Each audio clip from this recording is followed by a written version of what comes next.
वालेकुम दोस्तों, या वारिस हैप्पी होली सबको। तो आइए एक अच्छा सा मैसेज आपको दिया जा रहा है, मैं क्या बताऊं। हम लोग देवा शरीफ में हैं, आस्थाने पे, ये देखिए। और हमारे साथ मौजूद हैं बरेली शरीफ से अहमदुल्ला वारसी साहब, और बिहार शरीफ से मजहर भाई, और इमामुद्दीन भाई जगदीशपुर से, देवा शरीफ से नीरज कपड़े वाले। तो आइए देखते हैं, पैगाम लेते हैं। मजहर बताइए।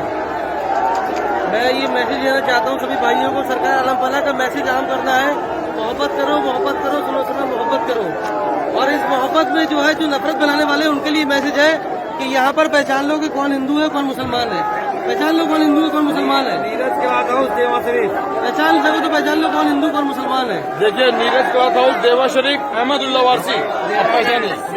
कपड़े की दुकान है, बस एक टोपी का फर्क है, कुछ नहीं।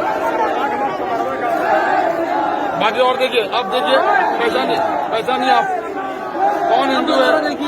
सब देखिए कौन है, सारे मजहब। यहाँ आप जान पहचान नहीं सकते हैं, आप पहचान नहीं सकते हैं आप कौन हिंदू कौन मुसलमान। आज का